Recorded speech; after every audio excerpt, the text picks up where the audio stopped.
The rain hadn't even washed the loose dirt from his father's grave before the locks on the house were changed. Thomas stood on the porch of his childhood home.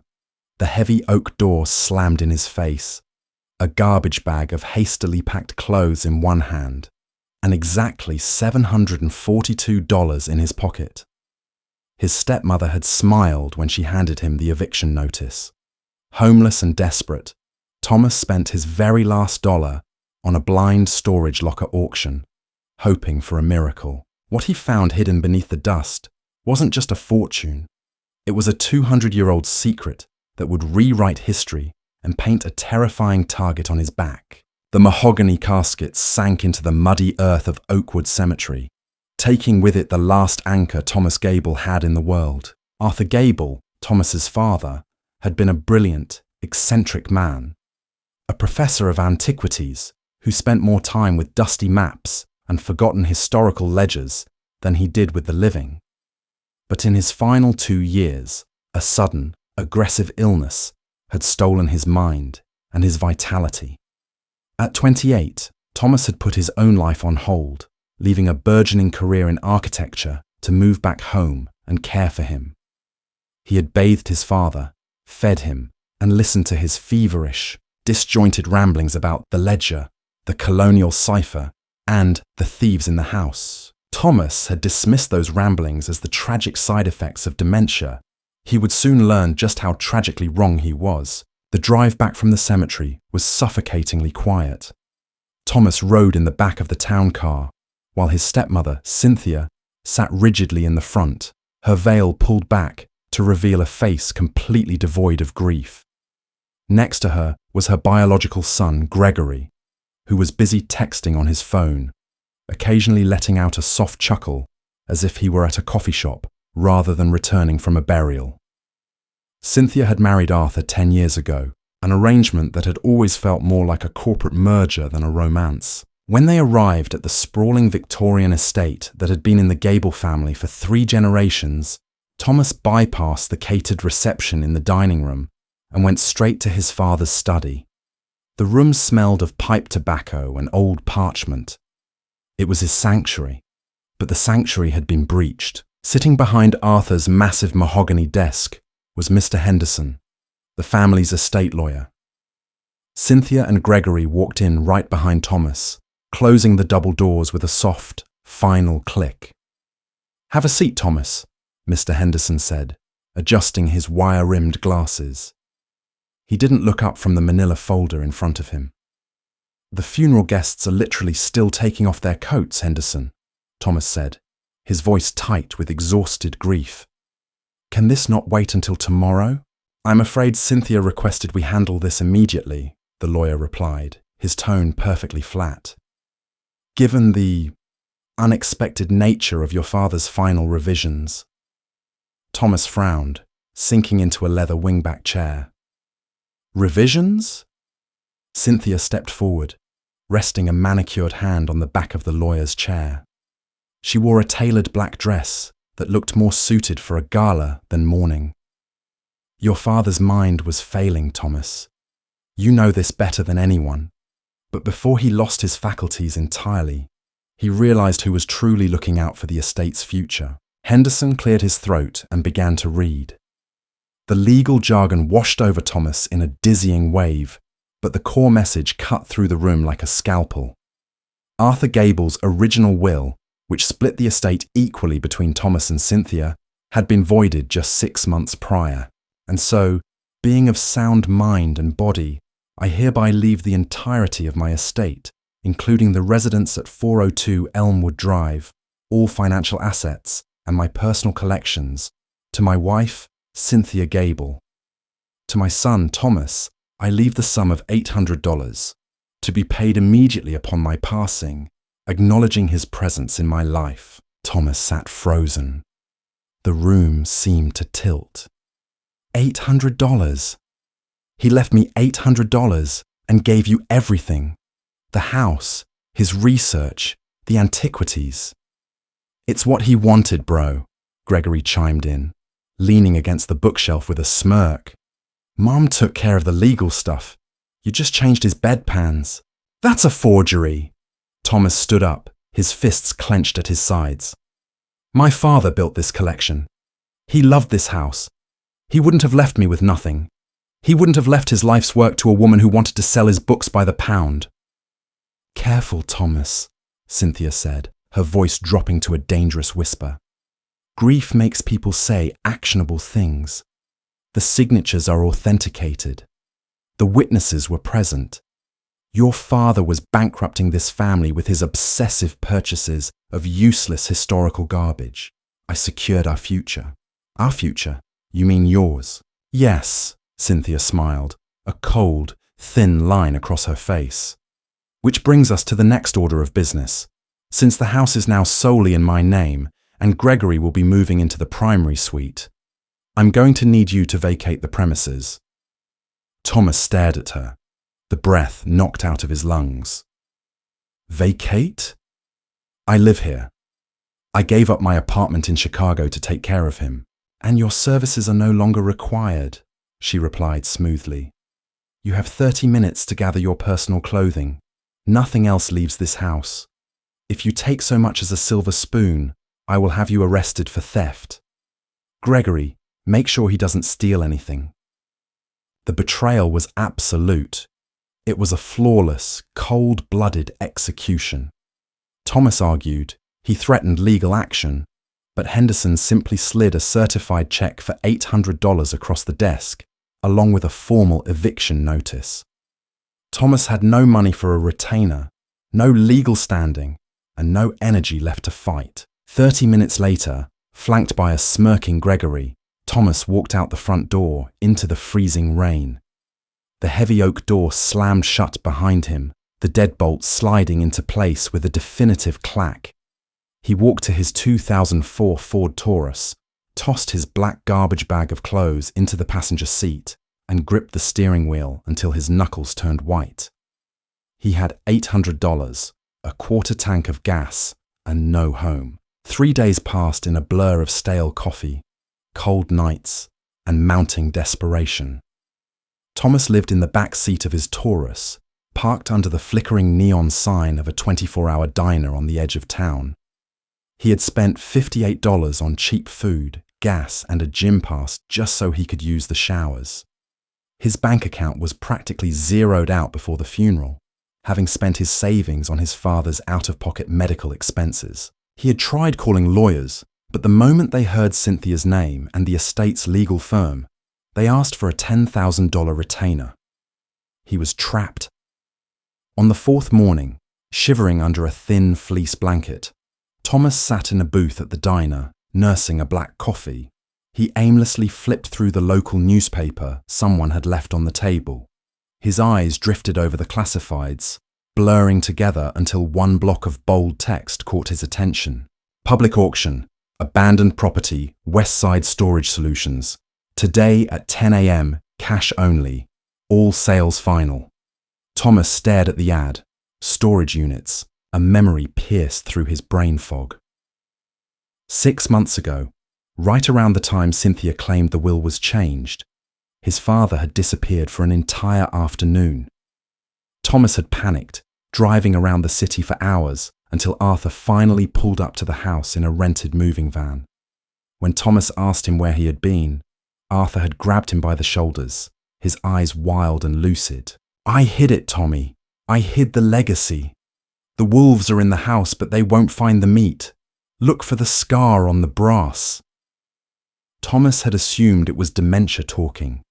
But what if it wasn't? What if his father had known Cynthia was maneuvering against him? What if Arthur had moved his most valuable possessions, or the proof of the forged will, out of the house? It was a massive leap of faith, a desperate grasp at a ghost of a chance. But Thomas looked at his watch. It was 9:15 a.m. He left $1 on the table and sprinted to his car. West Side Storage Solutions was a bleak, sprawling compound of corrugated metal buildings surrounded by razor wire, sitting in the shadow of an abandoned manufacturing plant. When Thomas pulled in, a small crowd had already gathered. There were about 20 people, mostly professional resellers, junk haulers in dirty denim, and pawn shop owners looking for cheap inventory. At the front of the pack was Bill Cartwright, an auctioneer with a booming voice, a sunburned neck, and a clipboard. "All right, folks, rules are the rules," Bill shouted over the hum of the nearby highway. "You get 2 minutes to look from the threshold. No stepping inside, no touching the merchandise. You bid on the whole unit. Cash on the barrelhead. Let's make some money." Thomas's heart hammered against his ribs. He joined the back of the pack, feeling incredibly out of place in his wrinkled funeral suit.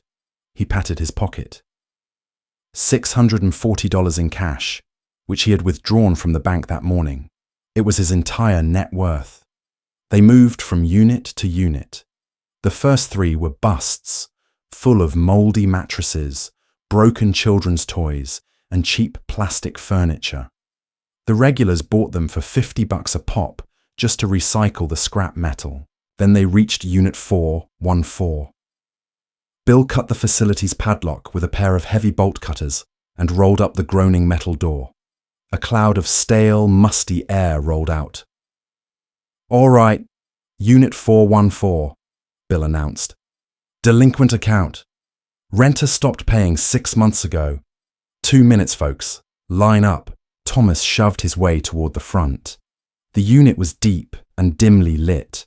At first glance, it looked like a total loss. There were stacks of cheap cardboard boxes, a rotting floral sofa, and a pile of old, dry-rotted tires. The professional buyers groaned. "Looks like a dump run, Bill," a heavy-set man in a trucker hat grumbled. "Nothing but trash." But Thomas wasn't looking at the sofa. He was looking at the back left corner. Hidden behind the tires was a large military-style olive-drab steel trunk. And securing the latch of that trunk was a heavy vintage master lock made of solid brass. Even from 10 feet away, in the dim light, Thomas could see it. A deep, jagged scratch right across the keyhole. Look for the scar on the brass. When Thomas was 10 years old, he had locked his bicycle to a fence with that exact padlock and lost the key. His father had spent 2 hours trying to cut it off with a hacksaw, leaving a deep, distinct gouge across the brass faceplate before finally giving up and calling a locksmith. Arthur had kept the broken lock as a paperweight on his desk for years, a memento of his own stubbornness. It was his father's unit. Cynthia hadn't known about it, which meant the rental fees hadn't been paid since Arthur's mind completely deteriorated 6 months ago. "All right, time's up," Bill yelled, stepping to the side. "What am I bid for Unit 414? Let's start at $50. "50, the man in the trucker hat said lazily, likely just wanting the tires. "I got 50, looking for 75, Bill rattled. 75, Thomas blurted out. His voice cracked slightly. A few heads turned to look at the guy in the wrinkled suit. The trucker hat narrowed his eyes. 100. 150, Thomas counted immediately. The crowd went silent. Bidding up a trash unit this fast was a rookie mistake, or a sign that the kids saw something they didn't. A wiry woman with a flashlight stepped up. 200. Thomas felt a cold sweat break out on his neck. If he lost this, he lost his father's final secret. 300. The trucker hat whistled. Too rich for my blood for a ratty sofa. The woman glared at Thomas. 350. 500, Thomas said, his voice steadying, even though his hands were shaking violently in his pockets. Bill the auctioneer raised an eyebrow. I got 500 to the gentleman in the suit. 500 once. 500 twice. Looking for 550. The woman shook her head and walked away. Sold. For $500. Thomas exhaled a breath he felt he'd been holding for 3 days. He followed Bill to the makeshift folding table, counted out 5 crisp $100 bills from his meager stack, and handed them over. Unit's yours, kid, Bill said, handing him a receipt. You got 24 hours to clean it out to the broom. Everything in there is your problem now. Thomas didn't care about the sofa. He didn't care about the trash. He walked back to Unit 414, the metal door still rolled up, gaping like a dark mouth. He stepped over the threshold, his dress shoes crunching on dust and dead insects. He bypassed the boxes. He squeezed past the rotting couch. He dropped to his knees in front of the steel trunk.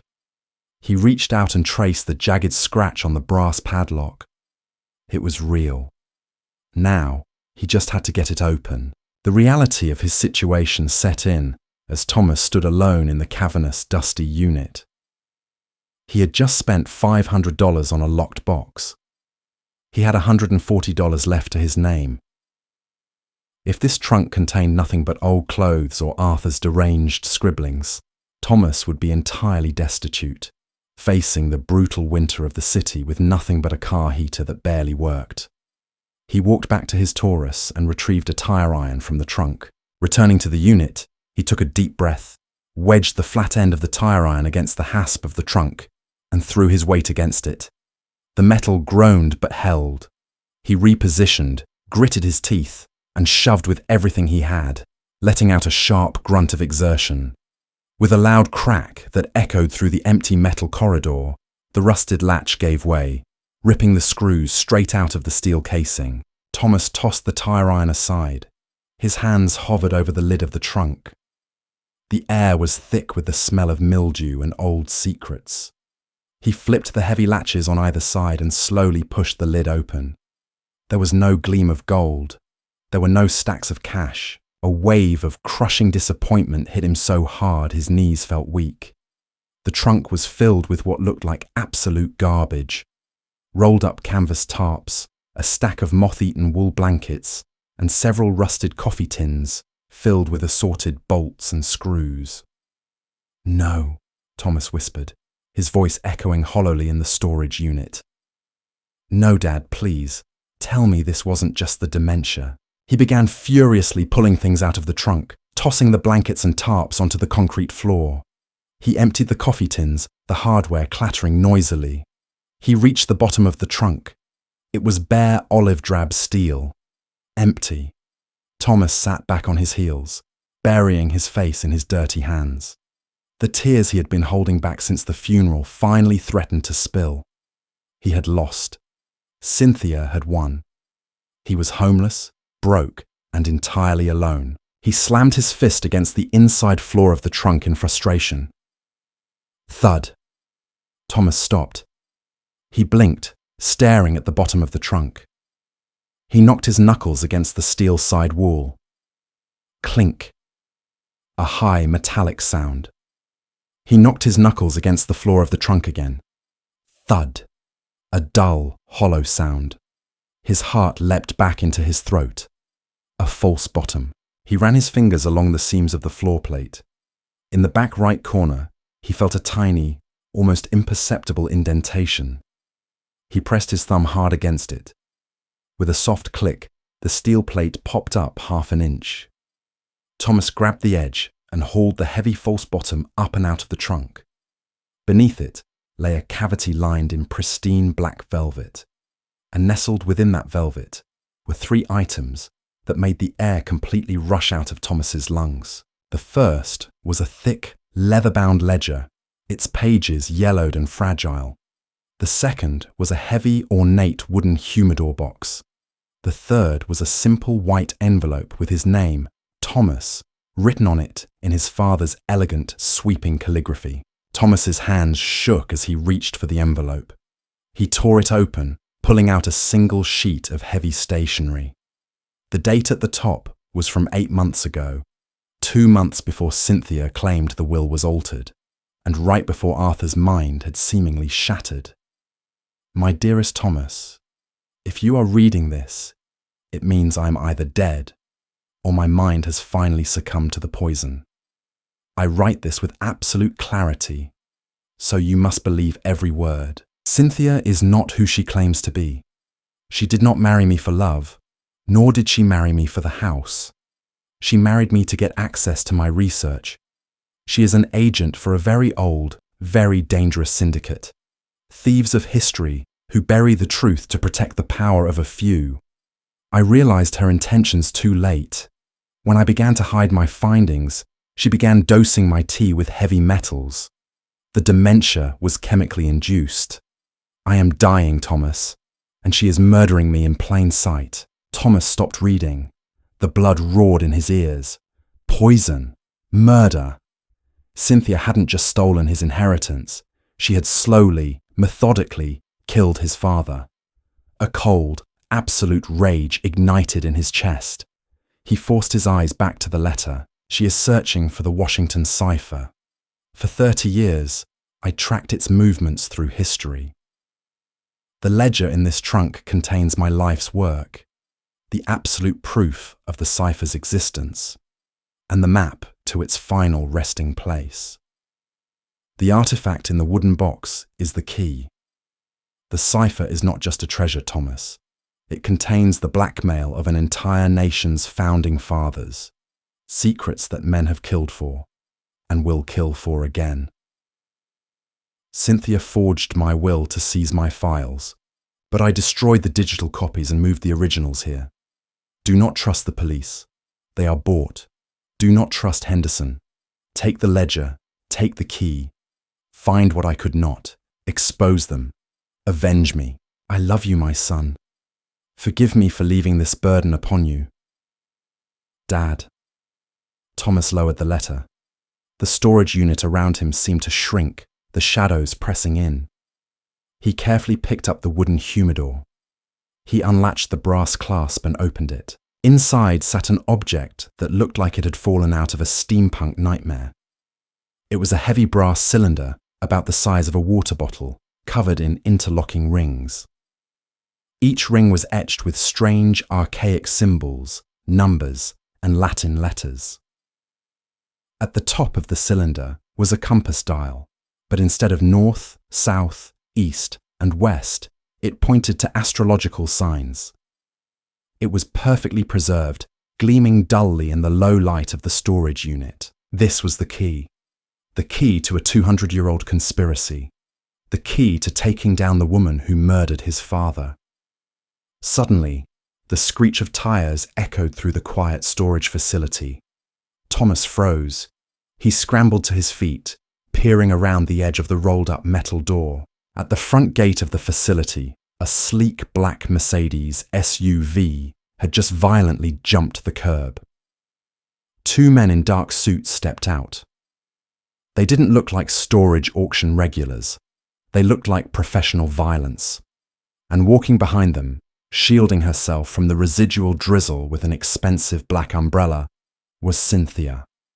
She had found him. Thomas backed away into the shadows of Unit 414. He had nowhere to run.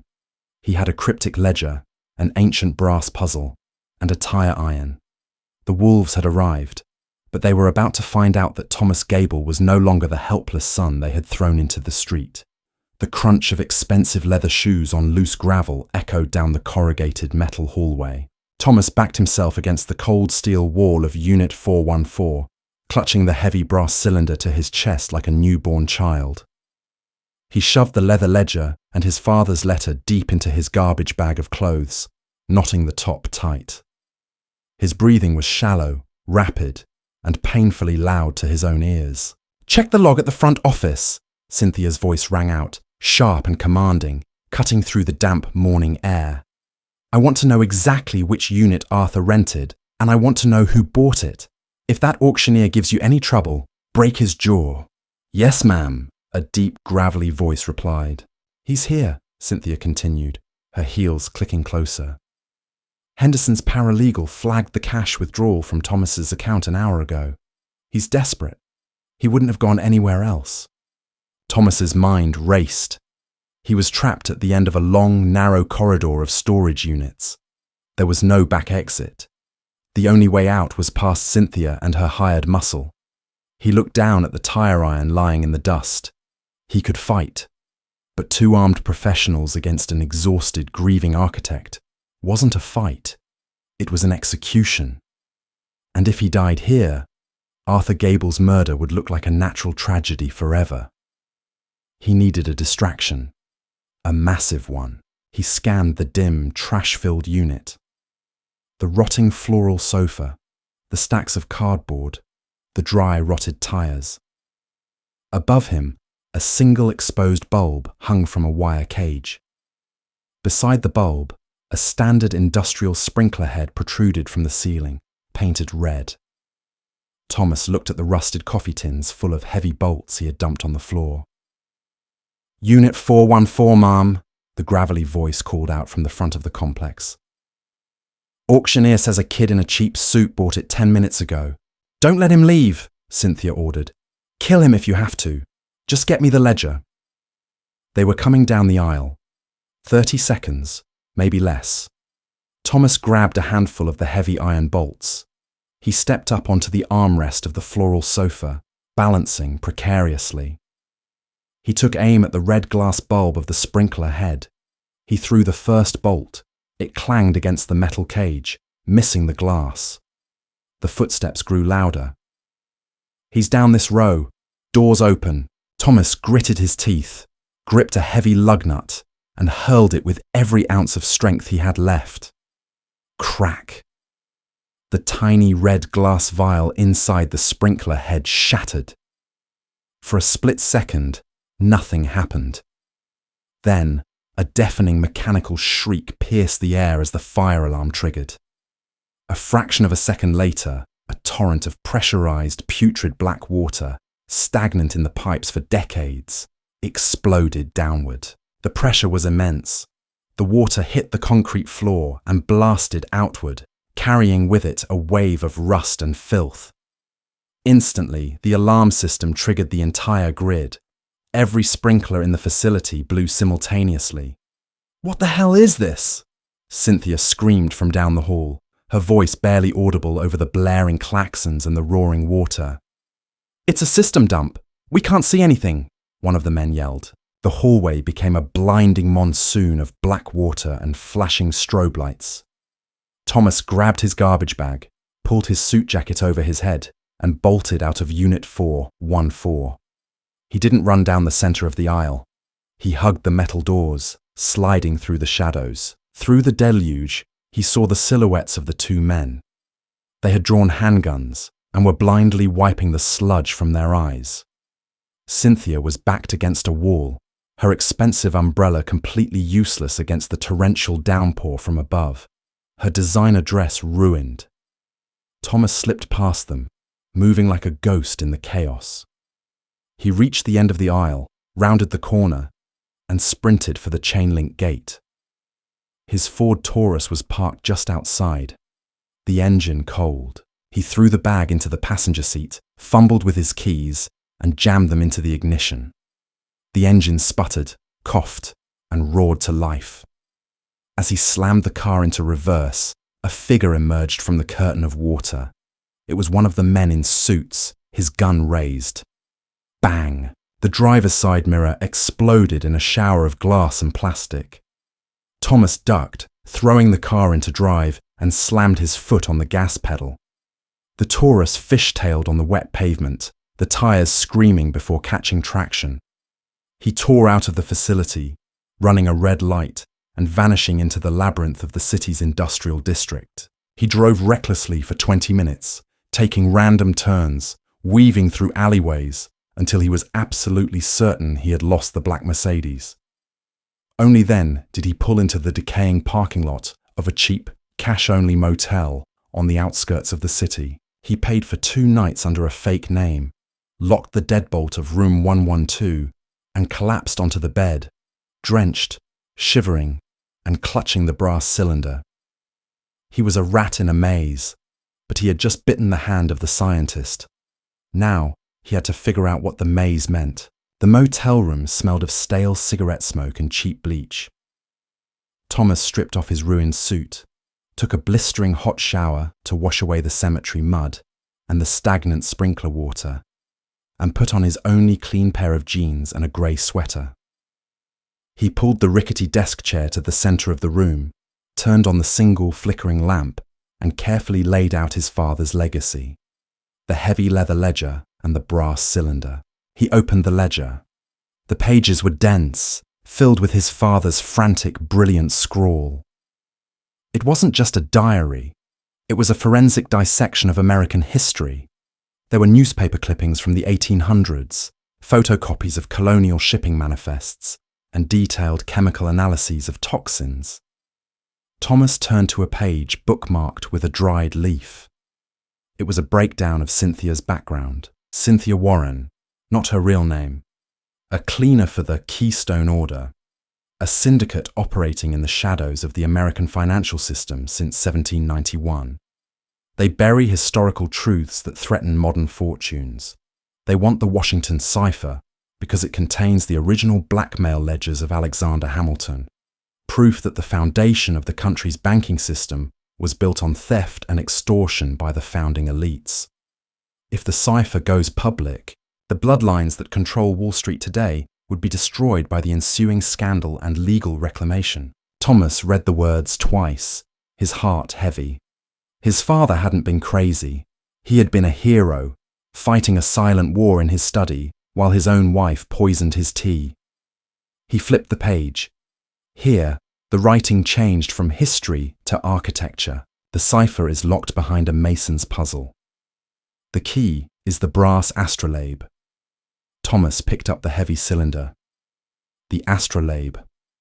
It had 5 rotating rings, each covered in alphanumeric codes, zodiac signs, and Masonic symbols. The square and compass, the all-seeing eye, the trowel. Elias Whitfield, the ledger read. A rogue Freemason and master architect. He built the vault. To open the astrolabe, one must align the rings to the celestial coordinates of Whitfield's greatest sin. The anomaly in the columns. Thomas stared at the cylinder. He tried twisting the rings. They moved smoothly, clicking softly into place with precision engineering that defied its age. But there were millions of possible combinations. If he forced it or entered the wrong code, a mechanism inside might destroy whatever was hidden within. He needed help. He needed someone who knew historical architecture better than anyone else alive. He pulled his cell phone from his pocket. He hesitated. If Cynthia could forge a will and hire assassins, she could track a phone ping. He turned his phone off, removed the SIM card, and snapped it in half. He walked 2 blocks to a 24-hour convenience store, bought a cheap prepaid burner phone with cash, and walked back to the motel. He dialed a number he had memorized years ago during his university days. The phone rang 4 times. Hello? A gruff, sleepy voice answered. Professor Aris, Thomas said, his voice low. It's Thomas. Thomas Gable. There was a sharp intake of breath on the other end. Tommy. My God, boy. I saw the obituary. I didn't go to the funeral. Arthur and I hadn't spoken in months. I'm so sorry. Where are you? I can't tell you that, David, Thomas said. I need your help. My dad didn't die of natural causes. He was murdered. Silence hung on the line. Then David Aris spoke. His tone entirely shifted from a grieving friend to a man who had been waiting for a terrible shoe to drop. She found the ledger. Thomas froze. You know about Cynthia. Your father called me a year ago, Tommy, raving about the Keystone Order. I thought his mind was going. But then he sent me a package, copies of his early research. He told me if anything ever happened to him, I was to wait for your call. I have a secure fund for you. Where are you? I'm safe for now. David, I have the ledger, and I have the key, the brass astrolabe. He actually found it, David whispered reverently. Tommy, listen to me very carefully. You are holding a lit bomb. The Order will tear down cities to get that cylinder. I need to open it, Thomas pressed. The ledger mentions Elias Whitfield, an anomaly in the columns, a celestial coordinate. What does it mean? Whitfield, David muttered, the sound of rustling papers coming through the receiver. Whitfield was brilliant but erratic. He worked as an understudy to Samuel Blodgett on the First Bank of the United States in Philadelphia, built in 1797. The architecture is standard neoclassical, but Whitfield was obsessed with hidden geometry. What anomaly? Thomas asked, flipping through the ledger. The portico of the first bank, David explained, his academic enthusiasm bleeding through his fear. It has Corinthian columns. But if you look at the original blueprints, Whitfield altered the fluting on the third column from the left. It doesn't match the others. It's a subtle imperfection. He claimed it was an homage to the flawed nature of man, but your father theorized it was a marker. A marker for what? A celestial alignment, David said. Go to the bank, Tommy. Find the third column. Find the mark. It will give you the alignment for the astrolabe. But Tommy, be careful. Philadelphia is the Order's oldest stronghold. You're walking into the lion's den. I'm already dead to them, David, Thomas said coldly. I might as well bite back. He hung up the phone. He packed the ledger and the cylinder back into his bag. He had a destination. Philadelphia. The drive to Philadelphia took 4 hours under the cover of a bruised, overcast sky. Thomas arrived in the city just as the sun began to dip below the skyline, casting long, jagged shadows across the historic district. He parked the Taurus a few blocks away from Independence National Historical Park. The air was biting cold, the wind whipping off the Delaware River. He pulled his collar up, carrying his bag slung over his shoulder, and walked briskly towards South 3rd Street. The First Bank of the United States loomed ahead, a magnificent structure of brick and marble. Its massive neoclassical portico, supported by towering Corinthian columns, stood as a monument to early American ambition. At this hour, the tourists had mostly vanished, leaving the cobblestone streets quiet and eerie. Thomas approached the building, his heart hammering against his ribs. He counted the columns from the left. 1, 2, 3. He stepped up to the massive marble pillar. To the naked eye, it looked identical to the rest. But Thomas was an architect. He ran his hands along the deep vertical grooves, the fluting. He knelt down, inspecting the base, and then stood on his tiptoes to examine the Capitol. There, about 6 feet up, hidden perfectly within the shadow of a groove, the marble wasn't smooth. It was etched. Thomas pulled out his burner phone and used the flashlight. It was a tiny, intricate carving of the constellation Orion. But the belt of Orion wasn't pointing in its natural astronomical direction. It was tilted, pointing precisely at a series of Roman numerals carved microscopically beneath it. 4, 9, 7, 2, 12. 4, 9, 7, 2, 12. Thomas quickly pulled the heavy brass cylinder from his bag. He held it up to the light, the 5 rotating rings. He aligned the first ring, turning the Roman numeral 4 to lock under the brass arrow at the top. Click. He turned the second ring to 9. Click. The third to 7. Click. The third to 7. Click. The fifth to 12. As fourth to 2. Click. The fifth to 12. As the final ring locked into place, a deep, mechanical hum reverberated from inside the cylinder. The top astrolabe dial suddenly popped upward on a hidden spring. Thomas gasped, nearly dropping the heavy device. He carefully pulled the top cap off. Inside the hollowed-out center of the cylinder lay 2 items: a delicate, corked glass vial containing a shimmering silver liquid, and a heavy iron skeleton key with a uniquely shaped cross-hatched bit. Fascinating, isn't it? The voice echoed sharply off the marble columns. Thomas whirled around, shoving the vial and the key deep into his coat pocket. Standing at the bottom of the bank steps, bathed in the amber glow of a street lamp, was Gregory. His stepbrother was no longer wearing his casual funeral attire. He wore a dark tailored coat, and in his right hand, resting casually against his leg, was a suppressed 9mm pistol. "Gregory," Thomas said, his voice dangerously low. "How did you find me?" Gregory smirked, slowly ascending the marble steps. "You think you're James Bond, Tommy? Buying a burner phone. We didn't track your phone. We tracked the old man's. Professor Aris. Mum knew Arthur would leave a contingency with him. She's had his office bugged for 6 months. The moment you mentioned Philadelphia, I booked a private flight." "She murdered him, Greg," Thomas said, his knuckles turning white as he gripped the empty brass cylinder. "She poisoned my father, your stepfather." Gregory stopped a few feet away, shrugging nonchalantly. "He was old, Tommy, and he was holding on to things that didn't belong to him. You know, he really fought the heavy metals at the end. His brain was mush, but his heart just kept ticking. It was actually kind of pathetic to watch."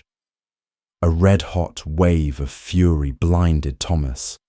He had spent 2 years wiping drool from his father's chin, watching a brilliant man deteriorate into a terrified child, all while this smug sociopath watched and laughed. "Hand over the bag, Tommy," Gregory said, raising the pistol, aiming it squarely at Thomas's chest. "And whatever you just pulled out of that brass toy, do it, and I'll make sure it's quick.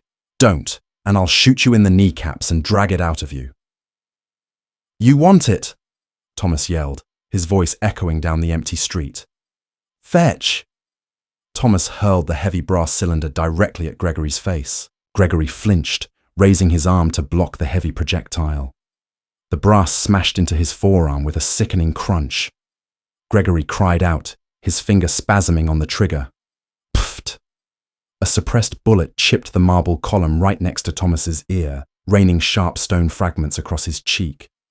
Thomas didn't run. He lunged. He tackled Gregory around the waist, driving his shoulder into his stepbrother's stomach. The 2 men went flying backward down the marble steps. They hit the cobblestones hard. Thomas felt the wind knock out of him, but adrenaline fueled his limbs. Gregory thrashed wildly, trying to bring the gun around. Thomas grabbed Gregory's wrist with both hands, slamming it down against the sharp edge of the curb. Gregory screamed, his grip loosening. Thomas brought his fist down across Gregory's jaw, a brutal, bone-jarring punch that snapped Gregory's head back against the stone. Gregory went limp, his eyes rolling back in his head. Panting heavily, blood dripping from the scrape on his cheek, Thomas kicked the handgun away into a nearby storm drain. He grabbed the empty brass cylinder from the ground and slung his bag back over his shoulder. He looked down at his unconscious stepbrother. The urge to kick him again was overwhelming, but the sound of approaching sirens in the distance broke his trance. Someone had seen the fight. Thomas reached into his pocket. His fingers brushed the cold iron of the skeleton key and the smooth glass of the silver vial. He had the next piece of the puzzle. He had the map, and he had the key. But as he ran back toward the shadows to find his car, a chilling realization settled over him. Cynthia hadn't sent the professional killers this time. She had sent her own son. The Obsidian Trust wasn't just a syndicate to her. It was a religion. And they would scorch the earth to stop him from unlocking the vault. The adrenaline that had fueled Thomas through the fight on the cobblestones began to crash violently by the time he crossed the state line into New Jersey. His hands shook against the steering wheel, the knuckles bruised and split from Gregory's jaw. The heater in the old Ford Taurus rattled, blasting dry, lukewarm air against his face. But he couldn't stop shivering. He pulled into a desolate rest stop off the turnpike at 3 a.m. Under the flickering fluorescent light of the parking lot, he examined the items in his pocket. The heavy iron skeleton key, its cross-hatched bit, complex and ancient. And the glass vial, sealed with a crumbling cork, containing a thick, shimmering silver liquid that moved like liquid mercury when he tilted it. He needed a safe haven. He couldn't go to the police, not when his stepbrother was armed with a suppressed weapon, and his stepmother had the financial backing of a 200-year-old shadow syndicate. He picked up his burner phone and dialed David Aris again. "David, it's me," Thomas rasped. "Tommy, thank God. I heard the police scanners in Philadelphia. A brawl at the First Bank. A shot fired. Tell me you have it. I have it.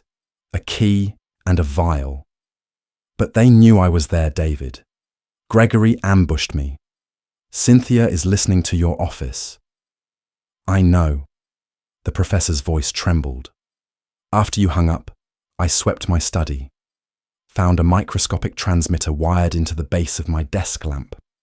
I've left the university. I'm at my cabin in the Berkshires.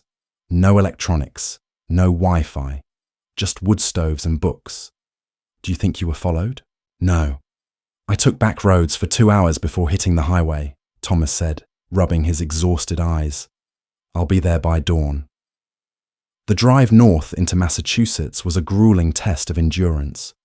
By the time Thomas's tires crunched up the gravel driveway of David's secluded A-frame cabin, the sun was just beginning to bleed through the dense canopy of pine trees. David Arris, a stout man in his late 60s with wild grey hair and a thick wool cardigan, threw open the heavy wooden door before Thomas could even knock. He practically dragged Thomas inside, locking 3 deadbolts behind him. "Let me look at you," David said, inspecting the cut on Thomas's cheek and the exhaustion in his eyes. "You look like hell, boy. Just like your father when he was on a tear." "I feel worse," Thomas muttered, dropping his garbage bag of clothes onto the rustic kitchen table. He carefully extracted the heavy leather ledger, the skeleton key, and the glass vial. David's eyes widened behind his thick spectacles. He reached out with trembling fingers, hovering over the items but not daring to touch them. The Washington Cypher's map and key. Arthur actually did it. The mad bastard did it. "What is the liquid, David?" Thomas asked, sinking into a wooden chair. "A poison? An explosive?" David finally picked up the vial, holding it up to the morning light streaming through the window. "Neither. Look at the viscosity. Look at the silver particulate. Your father was a master of historical documents, Tommy.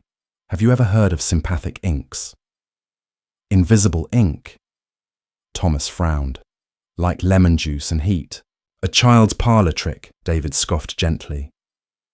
During the Revolutionary War, the Culper Ring, George Washington's spy network, used a highly complex chemical compound invented by Sir James J. It required a specific reagent to reveal the writing. This silver liquid, it's a suspension of silver nitrate and gallic acid. It's a developer. David hurried to a massive bookshelf, pulling down a heavy volume on colonial cryptography, before rushing back to the table. He opened Arthur's ledger. Most of the pages were filled with his father's manic handwriting, but the final 20 pages were entirely blank. "Arthur knew the Keystone Order would eventually steal his ledger," David explained, his eyes alight with academic fervour. "So he hid the final location in plain sight. He wrote it in sympathic ink. The astrolabe didn't just hold the key to the vault, it held the chemical key to the map." David retrieved a pair of latex gloves and a sterile cotton swab from a first aid kit. He carefully uncorked the vial. A sharp, metallic scent filled the air. He dipped the swab into the silver liquid and turned to the first blank page at the back of the ledger. "Here goes nothing," David whispered. "David." He gently painted the damp swab across the yellowed parchment. For a few agonizing seconds, nothing happened. The paper simply looked wet. Then, a chemical reaction sparked. The silver nitrate bound to the unseen iron sulfate Arthur had used to write. Deep, dark brown lines began to bleed into existence. Thomas leaned in, his breath catching. "It's a blueprint." David worked quickly, swabbing the next 2 pages. A highly detailed architectural schematic revealed itself. It was an underground cross-section, a catacomb of arched ceilings, load-bearing pillars, and a massive central chamber. At the top of the page, written in Arthur Gable's unmistakable handwriting, were the words, "The roots of the first treasurer, Trinity Churchyard, Manhattan. The vault lies beneath the false ashlar of the southern perimeter." "Trinity Church," Thomas murmured. "Alexander Hamilton is buried there." "Exactly," David said, pointing to a specific marking on the blueprint. "The public believes Hamilton rests under his white marble monument, but the Keystone Order, born from the corrupt bankers who manipulated Hamilton's policies, knew his deepest secrets were too dangerous to leave near his corpse. They built a secondary vault, a subterranean annex, and the entrance is on the southern perimeter, Thomas said, his architectural training kicking in. He studied the lines. Look at these load-bearing points. This wasn't built for regular access. It's a sealed crypt. The only entrance is through a structural anomaly in the retaining wall facing Rector Street, a false ashlar block. Ashlar, finely cut, square masonry, Thomas explained. If you know where to push, the block rotates on a central steel pivot. It's a classic 18th century hidden egress. We have the map. We have the key. We have to go to New York. David looked at Thomas, his expression sobering. Tommy, the moment you step foot near Wall Street, you are in their territory. The Keystone Order owns the cameras. They own the private security firms patrolling the financial district. If Cynthia realizes you escaped Philadelphia, she murdered my father, David. She took my home. She threw me into the street with nothing, Thomas said, his voice hardening into cold steel. I don't care if they own the city. I am going to open that vault, and I am going to burn their legacy to the ground. Manhattan at 2 a.m. was a canyon of shadows and biting wind. The financial district, usually a hive of aggressive energy, was a concrete ghost town. Thomas and David walked briskly down Broadway, the towering Gothic spire of Trinity Church looming against the bruised, cloudy night sky. The iron gates surrounding the historic churchyard were padlocked, the dark silhouettes of centuries-old tombstones jutting up from the earth like broken teeth. They wore dark coats, baseball caps pulled low to obscure their faces from the municipal cameras. Thomas carried a heavy canvas duffel bag containing the ledger, the skeleton key, 2 high-powered flashlights, and a pry bar. Security patrol passed 3 minutes ago, David whispered, checking his watch. We have a 15-minute window before they loop back around. Over the fence, Thomas said.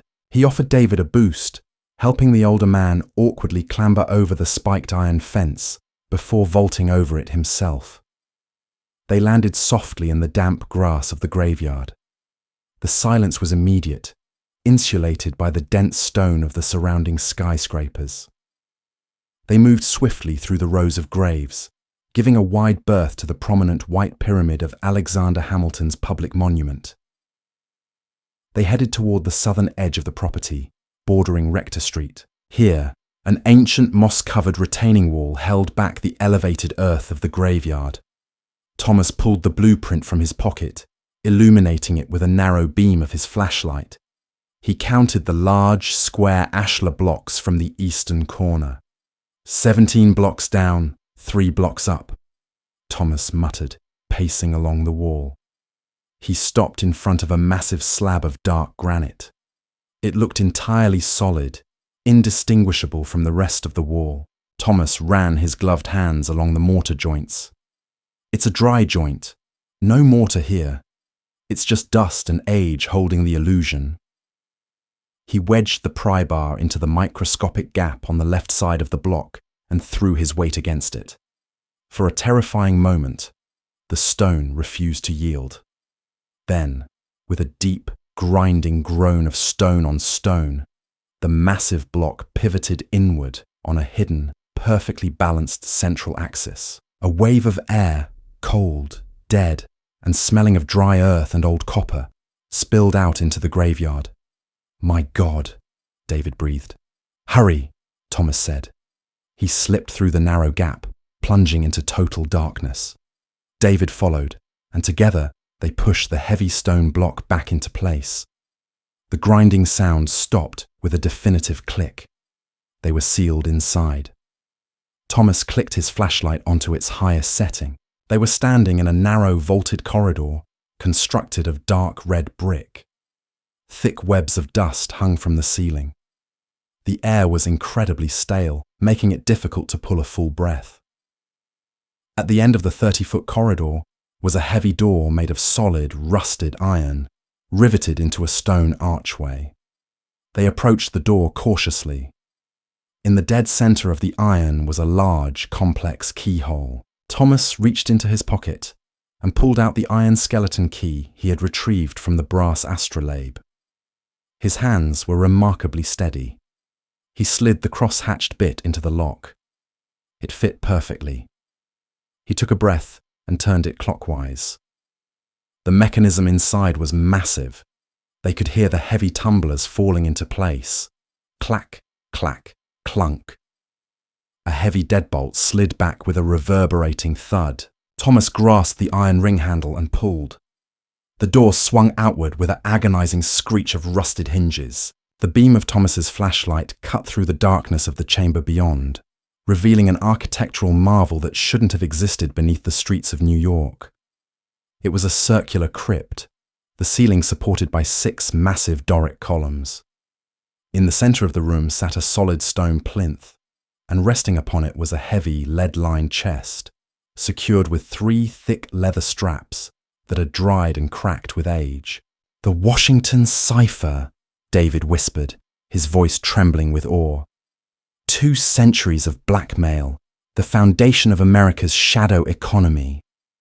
They rushed to the plinth. Thomas unbuckled the fragile leather straps. They snapped easily under his fingers. He gripped the heavy lead lid and heaved it open. Inside, wrapped in layers of oilcloth, were 5 thick leather-bound journals. Alexander Hamilton's true ledgers. Thomas carefully unwrapped the top journal and opened it. The handwriting was elegant, looping, and sharp. David leaned over his shoulder, reading the entries illuminated by the flashlight. "Look at this," David gasped, pointing a shaking finger at a page dated 1792. "Payments made to members of Congress to secure the assumption of state debts, land grants extorted from political rivals, names of elite families who profited from inside knowledge of the First Bank's founding. My God, Tommy. These are the bloodlines that built modern Wall Street. If these go public, the legal ramifications, the reclamation of stolen wealth. It will destroy the Keystone Order," Thomas finished, a fierce satisfaction blooming in his chest. "We did it, Dad. We got them." A touching sentiment, Thomas. Truly. It brings a tear to the eye. The voice was cold, sharp, and echoing from the dark corridor behind them. Thomas whipped his flashlight around. Standing in the iron doorway, bathed in the beam of light, was Cynthia. She wore a tailored black trench coat, her face a mask of predatory calm. Flanking her were 3 men in tactical gear, aiming submachine guns directly at Thomas and David. "How?" Thomas demanded, stepping in front of David, shielding the professor with his body. "You really think you could outsmart a network that has controlled this country's wealth for 200 years? Cynthia laughed, a hollow, echoing sound. "We didn't need to track you from Philadelphia. We simply tracked the ledger. When your father hid it, he didn't realize I had already laced the leather binding with a microscopic, military-grade radioactive isotope, a trace amount. Completely harmless, but easily tracked by our satellites once it was removed from the lead shielding of the storage unit." Thomas felt a cold pit open in his stomach. His father had been brilliant, but Cynthia had infinite resources. "You've saved us the trouble of dealing with the astrolabe and the architectural puzzles," Cynthia said, stepping slowly into the circular crypt. "For that, I thank you. Now, step away from the plinth. Gregory is nursing a shattered arm because of you. I won't hesitate to order them to shoot you in the head. You murder my father, steal his life's work, and now you want to bury the truth again?" Thomas yelled. "History isn't written by the righteous, Thomas," Cynthia sneered. "It is written by the survivors. The men in those ledgers built an empire. The Keystone Order ensures that empire remains stable. You were just a grieving boy with a martyr complex. Kill the professor first." One of the armed men raised his weapon, leveling it at David's chest. "Wait!" Thomas shouted, his mind racing at 1,000,000 miles an hour. His eyes darted around the circular crypt. His architectural training, his father's obsessive ramblings, the blueprints, it all coalesced in a fraction of a second. This wasn't just a vault. It was a structural anomaly. Elias Whitfield, Thomas remembered the ledger reading. He built the vault. He claimed it was an homage to the flawed nature of man. Thomas looked at the 6 Doric columns supporting the immense weight of the graveyard and the street above. 5 of them were solid granite. But the 6th column, the one positioned directly behind the stone plinth, had a hairline fracture running down its center, deliberately carved to mimic a natural flaw. It wasn't a load-bearing column at all. It was a keystone trigger. A dead man's switch designed by a paranoid architect. "Cynthia," Thomas said, his voice dropping to a terrifying calm. "You don't understand what my father found. You don't understand Elias Whitfield's design." "I understand enough to know you are out of time," she snapped. Thomas grabbed the heavy lead lid of the chest, but he didn't close it. With a massive surge of adrenaline, he violently shoved the entire chest backward, off the stone plinth. The heavy lead box crashed into the base of the fractured 6th column with the force of a wrecking ball. The impact sounded like a bomb detonating in the confined space. The heavy lead chest slammed into the fractured 6th column with the force of a wrecking ball. The granite shattered instantly, blowing apart in a cloud of stone shrapnel. For a split second, an eerie silence filled the crypt. Then, the true genius of Elias Whitfield's centuries-old trap was unleashed. The false column had been holding a pressurized timber wedge in place within the vaulted ceiling. With the support gone, the wedge snapped. A terrifying, deep rumbling shook the floor. The ancient brickwork directly above the iron doorway, where Cynthia and her armed men stood, violently buckled inward. "Move!" Thomas screamed at David. He grabbed the canvas duffel bag containing the 5 leather ledgers and shoved the professor toward the far wall, pressing him against the solid stone foundation. "Fire!" Cynthia shrieked, looking up in sheer terror as the ceiling gave way. Her tactical team opened fire, but their aim was wild as the ground heaved beneath them. Bullets sparked against the granite floor before thousands of pounds of earth, massive ashlar blocks, and rotting timber came crashing down. The cave-in hit the iron doorway with catastrophic force. 2 of the armed guards were crushed instantly beneath the falling masonry. The 3rd was thrown violently into the outer corridor, buried beneath a mountain of loose dirt. Cynthia lunged backward at the last second, avoiding the dead center of the collapse, but a falling granite slab clipped her leg, pinning her to the floor of the crypt. She screamed in agony, a piercing wail that cut through the roaring dust and debris. Within 10 agonizing seconds, the collapse stopped. The iron doorway was completely obliterated, sealed shut by a massive wall of rubble. The crypt was filled with a choking, blinding cloud of pulverized mortar. Thomas coughed violently, shining his flashlight through the dense fog. He and David were completely unharmed, shielded by the curve of the circular wall. "Thomas!" A weak, rasping voice called out. Thomas aimed his light at the floor. Cynthia was trapped beneath a 500-pound block of granite, her leg crushed. Her pristine trench coat was ruined, covered in grey dust and the blood of her hired men.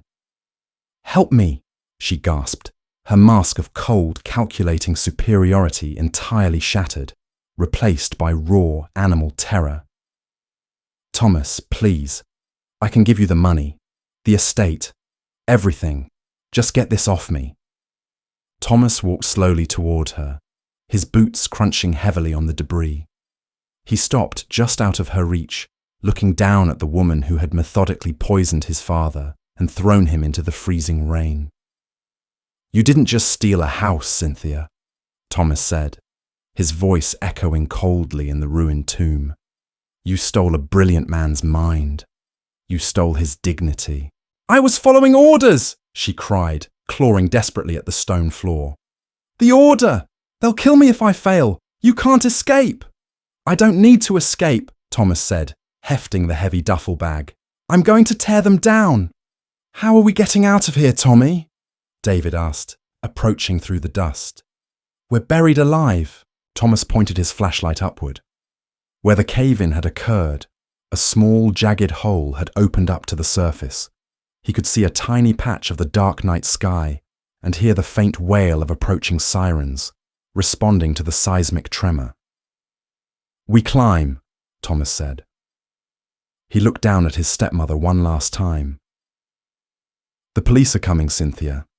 I imagine the Keystone Order won't take kindly to you being captured alive. You have a lot of questions to answer." Leaving her screaming in the dark, Thomas and David scrambled up the treacherous mountain of rubble. They pulled themselves through the jagged earth, eventually hauling themselves out into the freezing grass of Trinity Churchyard. Sirens blared from every direction. Thomas unzipped the bag, looking at the 5 journals that had cost his father his life. "What do we do now?" David asked, exhausted. "We digitize them," Thomas replied. "We send them to the New York Times, the SEC, and the FBI. We blow the whistle so loud, the Order can never silence it." 2 weeks later, the world fundamentally changed. The release of the Washington cipher sent a shockwave through the global financial system. The evidence was irrefutable. Legacy banking conglomerates with ties back to the 1790s were raided. Billionaires were indicted, and the shadowy Keystone Order was violently dragged into the light. Cynthia was arrested for the murder of Arthur Gable, and Gregory was apprehended trying to flee the country. On a crisp Tuesday morning, Thomas Gable stood on the porch of the Elmwood Drive estate. He unlocked the heavy oak door and stepped inside. He walked to his father's study, placing the empty brass astrolabe on the mahogany desk next to the rusted padlock. The wolves were gone, and the house, and his father's legacy, was finally his again. What a wild ride! From being thrown onto the streets with nothing but a garbage bag, to uncovering a centuries-old conspiracy hidden beneath the streets of New York, Thomas's story proves that sometimes the greatest treasures aren't made of gold, they're made of truth. His father's obsessive research wasn't dementia. It was a desperate warning that ultimately brought down a corrupt empire. The Keystone Order thought they could bury history, but they didn't count on the unbreakable bond between a father and his son. If this intense story of betrayal, hidden history, and ultimate revenge kept you on the edge of your seat, please hit that like button. Share this video with anyone who loves a good historical mystery, and don't forget to subscribe and ring the bell so you never miss another thrilling tale of hidden treasures and lost legacies. What would you have done if you opened that storage locker? Let me know in the comments below.